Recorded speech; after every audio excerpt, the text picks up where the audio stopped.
La pandémie a cristallisé un mouvement de déconstruction, puis de démolition, puis d'affaissement qui était déjà en action depuis 5 ans, 10 ans, 15 ans. Bon. Et on n'arrête pas de parler de la reprise, la relance, l'après-pandémie. Alors là aussi, pendant qu'on est en train de tomber, on pense tout de suite à l'autre mouvement.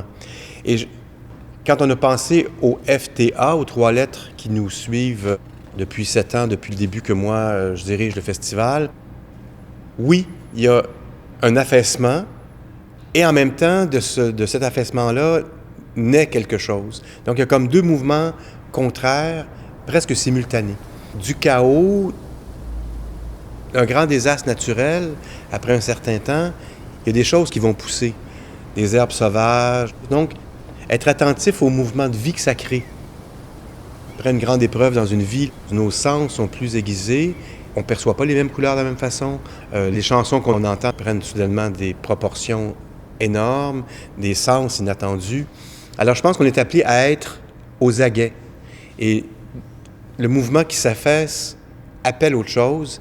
Et c'est comme ça, je pense que depuis le début de l'élaboration du festival, bien sûr qu'on a dû tenir compte d'1 million de contraintes, mais comment rendre ces contraintes-là créatives, poétiques, les mettre, pas les nier en fait. Donc, comment s'en servir comme outil artistique?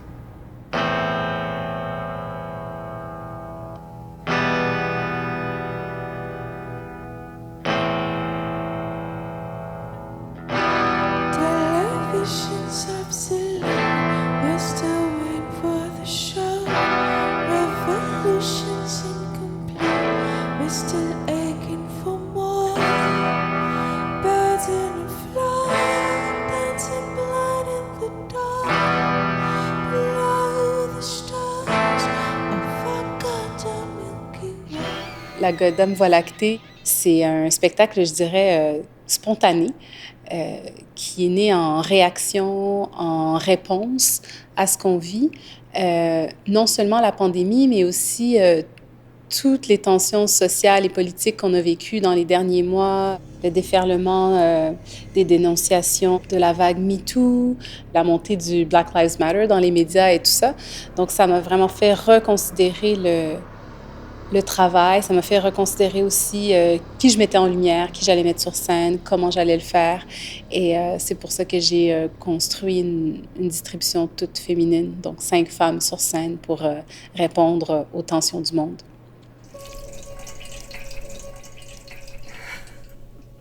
Quand je réfléchissais à l'état du monde, j'avais envie justement de prendre un pas de recul puis de nous voir, de nous observer de beaucoup, beaucoup plus loin. Je pensais aussi à la belle chanson de Nina Simone, Mississippi Goddam. Je me disais, c'est plus le Mississippi qui est Goddam, mais c'est toute la Voie lactée, toute la maudite Voie lactée dans laquelle on vit. Ça m'a aidé, je pense, à réconcilier la beauté de ce grand endroit où on vit, la Voie lactée, puis en même temps le côté très banal, trivial, ordinaire de nos vies.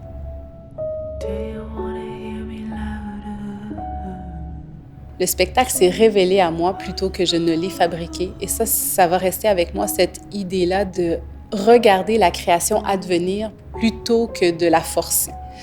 Et je trouve que ça m'a permis d'aller puiser dans l'inconscient, dans les profondeurs, dans les marécages, d'être peut-être moins dans le plaidoyer, dans le manifeste, mais beaucoup plus dans l'écoute.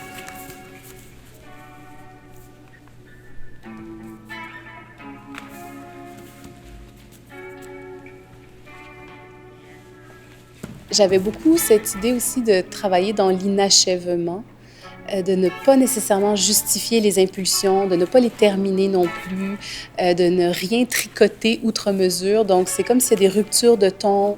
C'est comme si on voit les codes du spectacle se créer, se détruire devant nos yeux.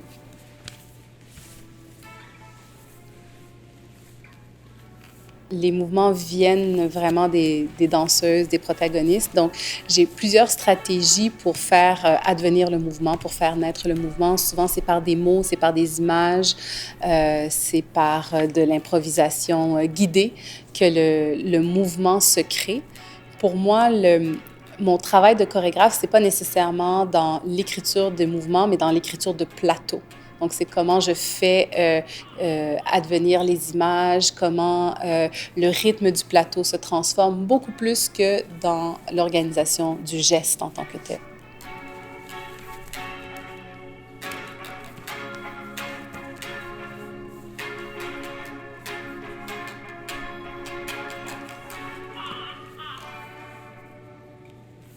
Avec la Dame Voie lactée, il y a cette idée-là de danser sur des ruines, un peu d'être dans un entretemps. Si on pense aux années 30-40, pendant les grandes guerres, par exemple, il y avait quand même des gens qui faisaient la fête. Et je me demande toujours, mais qui c'était ces gens-là qui débouchaient le champagne? Mais en fait, c'est nous. Je veux dire, parce que quand dans 100 ans, on va regarder des films sur les années 2020, ben on va avoir des gens qui vont faire la fête, des gens qui vont faire l'amour, des gens qui vont faire la guerre. Tout ça existe en même temps. Donc, on a vraiment comme tendance à sursimplifier, je pense, la complexité de nos vies.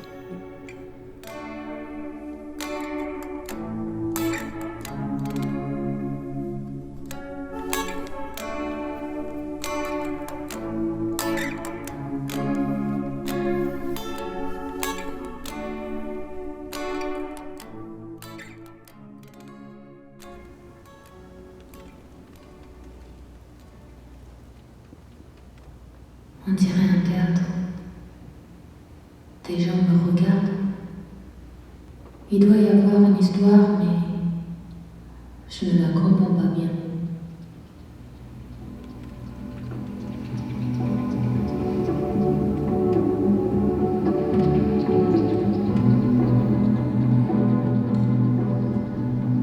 Violence, paradoxalement, c'est un spectacle très doux. C'est comme un peu une lettre d'amour à une enfant, en fait. Sur l'amour de la vie et sur le début de la vie. J'ai pensé à tout ça à un moment donné. Je me disais, c'est fou parce que quand on vieillit, on a l'impression que on est en train d'exister dans cette époque qui va être la fin des temps. Mais en fait, les petits-enfants, ils naissent dans le début des temps pour eux.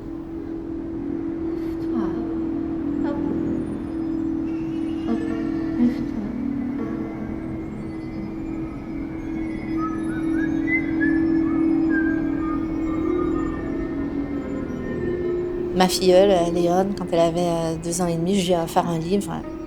Et puis elle a regardé dans le ciel, elle a des dessins, et puis elle a dit, regarde, on dirait une petite fleur japonaise qui n'est pas encore née. Et j'ai trouvé cette phrase vraiment magnifique. C'était l'expression de l'intelligence d'une toute petite enfant. C'est une phrase qui peut laisser entendre peut-être qu'il y a une sorte d'antichambre où il y a des êtres qui attendent avant qu'on leur permette d'exister. Et c'est un peu autour de cette métaphore-là que j'ai construit l'histoire avec des artistes que j'ai invités à se plonger avec moi dans ces réflexions. Alors, il y a vraiment des contributions d'artistes de toutes disciplines et de toutes origines aussi. Comme les artistes japonaises ne pouvaient pas être avec nous sur scène, ce qui est le projet initial, on a trouvé un cinéaste qui a accepté de tourner des films. Alors, j'ai fait des storyboards, des sortes de scénarios que j'ai envoyés au Japon et qu'on a un peu répétés. Puis ensuite, ils sont partis dans la nature tournée des films qui vont être inclus dans le spectacle. Et les artistes japonais seront présents sur scène, mais via le cinéma.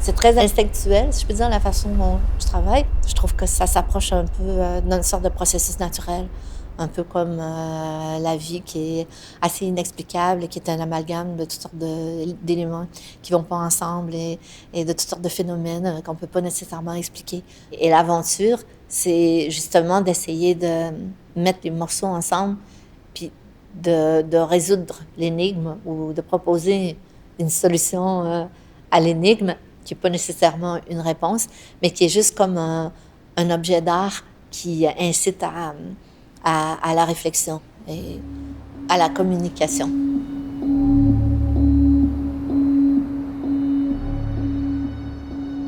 C'est aussi un spectacle qui parle du désir de vivre ou pas et de la violence dont on a été l'objet sans savoir quand on était enfant, dans la négation de ce qu'on est. Alors, je vois au loin une vague immense qui vient vers nous. Elle s'avance et je comprends qu'il s'agit d'un raz-de-marée qui va nous engloutir et nous séparer. Et je vois alors, sous la vague, le visage des enfants. Ils sont terrifiés et leurs bras battent l'air. Et je vois tout mélanger et j'en ai mousse. Qu'est-ce que c'est cette beauté, ce système de réflexion que les enfants ont déjà à l'intérieur d'eux quand ils naissent, quand ils commencent à regarder les choses? Et je me dis, bon, dans nos sociétés, évidemment, on pense à l'éducation des enfants et ce qu'on fait un peu, c'est comme si on sourit à ces remarques ou à ces phrases magnifiques, on les écrit dans un livre, on les garde en souvenir, mais c'est comme si on disait aux enfants c'est cute, mais t'es pas encore un être humain adéquat. Et je me dis peut-être que d'une façon, ce mal de vivre qu'on a parfois quand on est plus vieux, c'est qu'il y a cette personne qui existait, qui veut exister encore.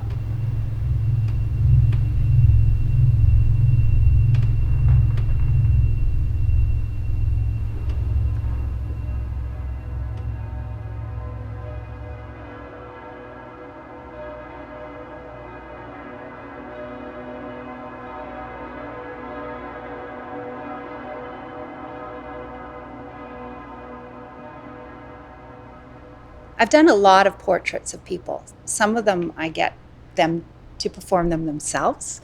Other times I've performed the portraits of these people myself. So I've interviewed many, many people very deeply about their lives.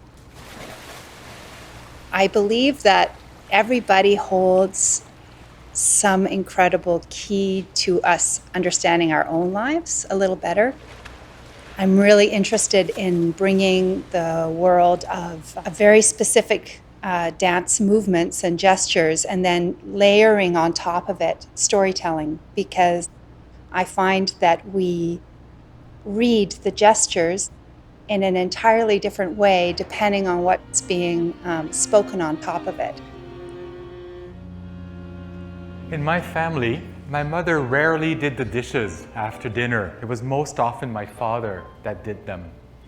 And there was a ritual that one of the kids, we were 3 kids in my family, one of us would do the dishes with him. I'd be standing next to him and often we would talk. But sometimes we would just be there in silence, and that was good.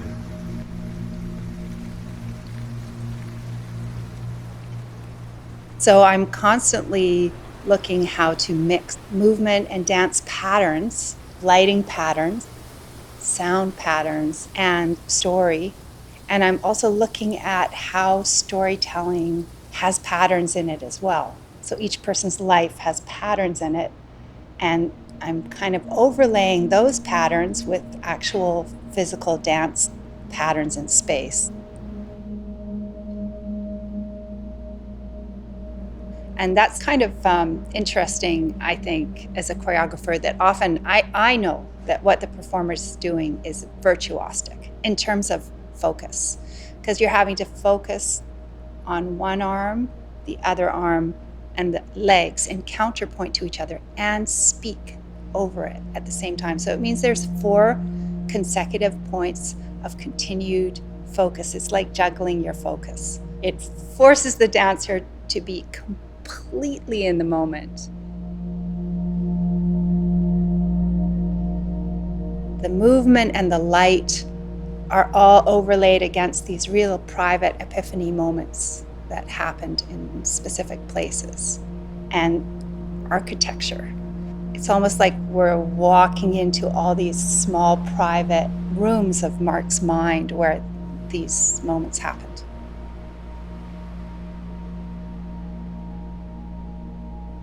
When we say architecture, we tend to refer to very clear delimitation of space. And then James Proudfoot, the lighting designer, created something which is extremely delimited. It's a very, very formal grid that's very even, very square. And then he also created this zone where everything is nebulous. Everything is just ungraspable.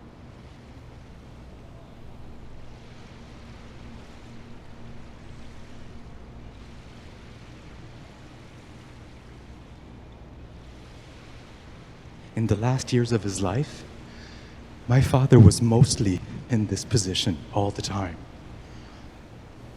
If I let go of him, when I was getting him dressed in the morning, he'd rock back on the bed. And then to bring him back, all I had to do was just push on his toes, and he'd come back up. And there was no problem with this because he had a great sense of humor. And actually, this is what allowed us to go swimming. So all I had to do was put a life vest on him and all those spaghetti foams everywhere I could. And then I'd grab him by the toes and I'd have a hold of him like this and I could steer him around the pool. And that's all we did. And then once in a while he'd say, "Mark, go do lanes." And I'd say, "Dad, I can't. I mean, if I leave you, you'll sink." So we'd move around some more, and then he would signal me with his eyes. And then he'd say, "Mark, go do lanes."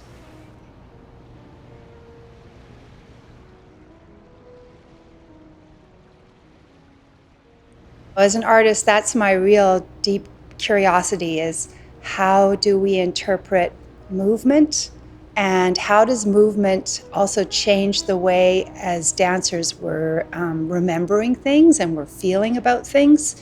And could I actually, as an artist, find a way to bring that really amazing world to light?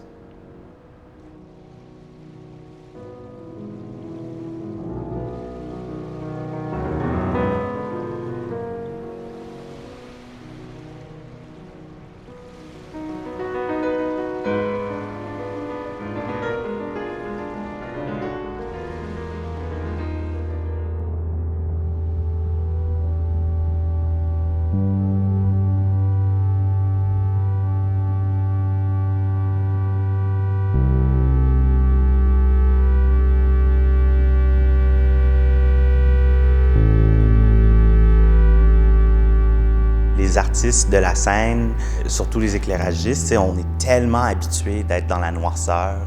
On est souvent, même quand il fait soleil dehors, on est comme dans le 3e sous-sol d'un théâtre en train de travailler sur des images très sombres pendant des heures. C'est ce genre de privilège d'être au théâtre et d'avoir une relation spéciale avec la lumière et la noirceur fait que je suis toujours à la recherche de nouvelles manières de partager la lumière avec un spectateur.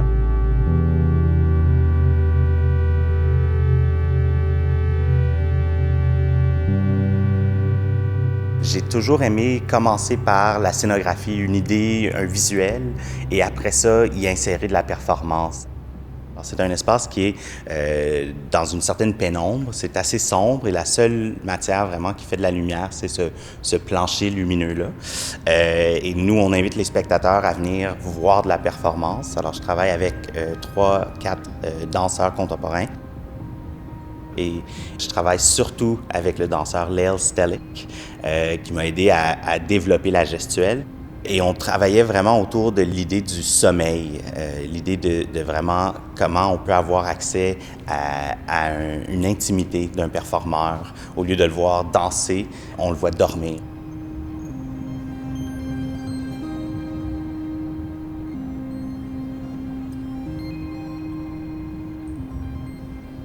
Alors, les spectateurs, on les invite à venir s'allonger, à vraiment prendre une pause, à vraiment être imbibés de cette expérience-là. Et quand tu rentres dans l'espace pour la première fois, c'est hyper imposant.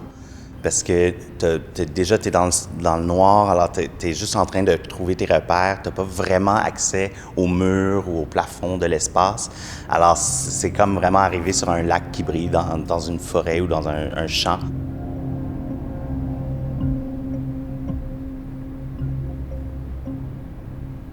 Je travaille vraiment avec une peinture phosphorescente de très haute qualité. Et en faisant multiples couches de peinture, entre 14 et 20 couches, ça crée vraiment une surface qui brille dans le noir. Il faut l'éclairer pour lui donner une charge. Et après ça, cette matière-là, elle perd sa charge sur un total d'à peu près 9 heures. J'ai fait plusieurs tests, puis c'est vraiment quelque chose de très, très lent, qu'on ne voit pas nécessairement à l'œil, mais qu'on sent. Une luminosité qui baisse très, très lentement au cours d'une journée. Alors, la chaleur du corps va activer la matière. C'est comme si, au lieu d'avoir une ombre, on a une ombre lumineuse. J'ai fait plusieurs tests aussi avec des matières qui ont des températures différentes pour justement voir comment je peux activer ou désactiver cet effet-là. Le fait de ne pas avoir d'ombre, de ne pas laisser une trace conventionnelle, c'est très empathique dans le corps. On a un peu l'impression de flotter, un peu comme sur un lac glacé. Il y a vraiment quelque chose de l'ordre un peu science-fiction aussi dans la couleur choisie, puis le fait qu'on soit imbibé juste dans une couleur, ce monochrome-là, fait que nos yeux s'ajustent d'une certaine manière. Il y a plein de travail technique qui se fait dans notre corps. Il y a quelque chose de vraiment uncanny et un peu dur à décrire dans cette couleur-là. Et à chaque fois que je la vois, j'ai l'impression de la voir pour la première fois. Alors pour moi, ça, c'est comme une sensation que je trouve intéressante.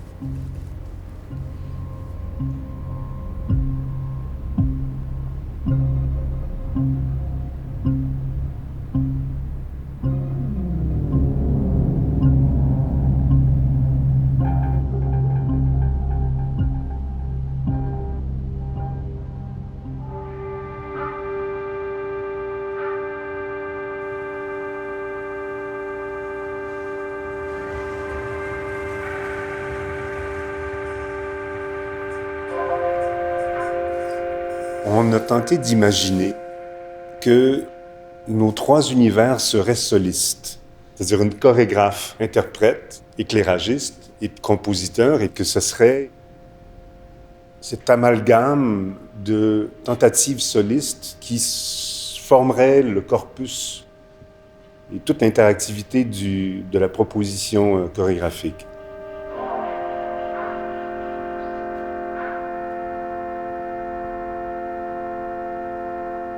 Rarement, on demande aux éclairagistes d'être là d'entrée de jeu, comme co-concepteurs. Et puis, cette fois-ci, ça nous intéressait de se prêter à ce jeu. Et c'est comme ça que l'aventure de La Jamais Sombre a débuté. La première chose qui m'est venue en tête quand Michel et Catherine m'ont proposé d'être le co-concepteur du spectacle, c'est obscurité. C'est de révéler la lumière par son absence, dans le sens que c'est quand t'es vraiment pas là que tu réalises que c'est important la lumière. T'es dans le noir complet. Si ça veut pas dire qu'on va être dans le noir pendant 1 heure, mais quand on parle d'une jamais sombre, on peut parler d'une lumière intérieure. Alors, c'est pour ça qu'on se promène. On n'est pas nécessairement toujours sombre, on n'est pas toujours nécessairement lumineux, mais on joue dans le clair-obscur.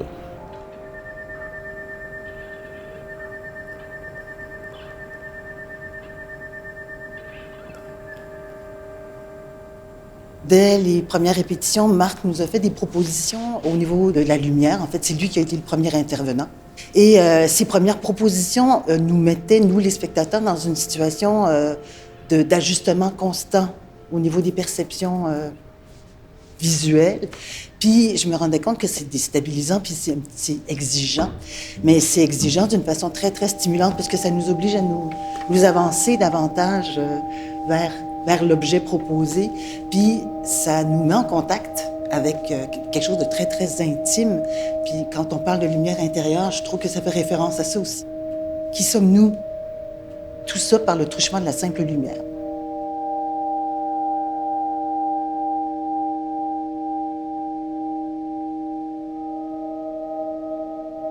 La jamais sombre, c'est une succession d'états de perception, c'est une succession de couleurs. Dans mon imaginaire à moi, c'est un être peut-être tombé sur Terre, catapulté d'une autre planète. Là. C'est un petit peu ça, mais c'est au niveau de mon imaginaire à moi, ça m'aide beaucoup des fois à incarner les différentes présences dans cet univers-là. C'est une présence, ça va être facile, ce que je veux dire, mais c'est une présence lumineuse, candide, volontaire, potentiellement porteuse d'espoir. C'est comme une sorte de mise au monde et de redécouverte des possibilités qui s'offrent à nous quand on s'ouvre aux choses déjà existantes ou qui apparaissent autour de nous. Bon, évidemment, c'est un espace chorégraphique. C'est pas comme un espace théâtral. Ça veut donc dire que la narrativité est ouverte et puis que c'est un peu à chaque spectateur de se raconter sa propre histoire.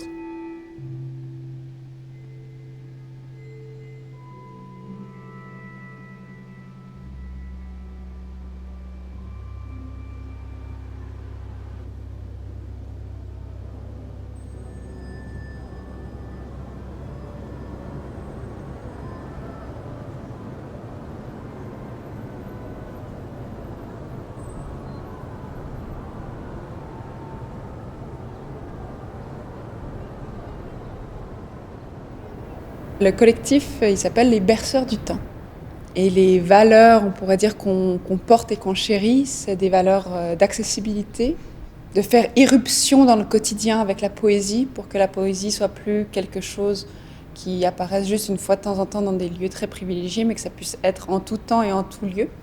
C'est souvent aussi des projets de longue durée, alors pas toujours, mais souvent on aime ça prendre notre temps.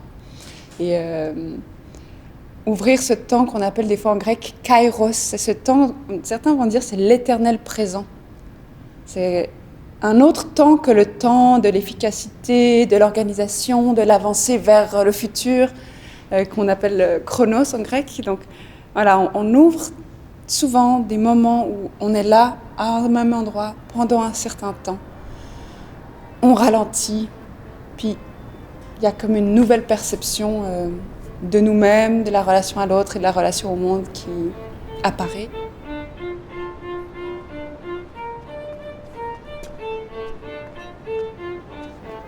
O2 est une performance de longue durée, donc de 6 heures d'affilée, avec une trentaine de danseuses et danseurs, professionnels et amateurs, qui se déploient dans l'espace public, en plein cœur de la ville, dans 2 lieux, devant l'église Saint-James, donc vraiment au centre-ville, et au parc Baldwin, qui est un parc avec des arbres centenaires qui inspirent confiance. Et je pense que la notion de spectacle ne convient pas vraiment aux propositions que nous avons. Ce sont vraiment des espaces vivants où le temps perd son ordre chronologique, un peu comme dans un musée par exemple. On peut rester devant un tableau le temps qu'on souhaite.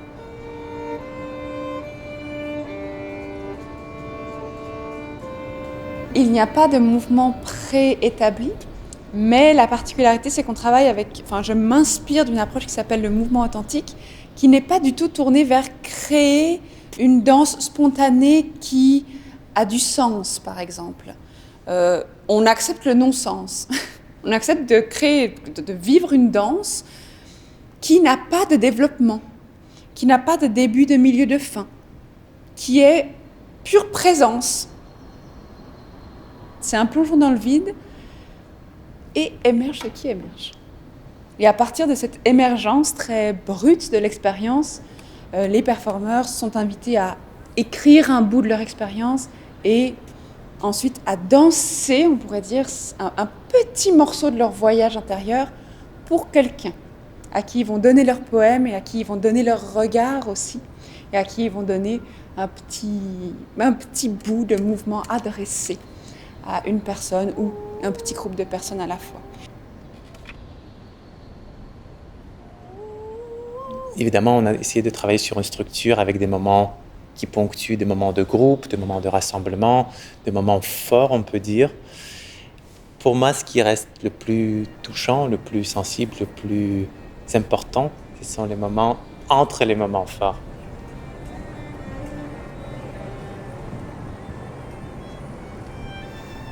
C'est aussi un temps privilégié d'avoir ces représentations au plein cœur d'une ville. C'est aussi pour ça qu'on a choisi le parvis de l'église Saint-James. C'est un endroit où il n'y a que consommation et stimulation, où il n'y a que béton, où il n'y a plus de silence. C'est comme un désert d'une certaine façon.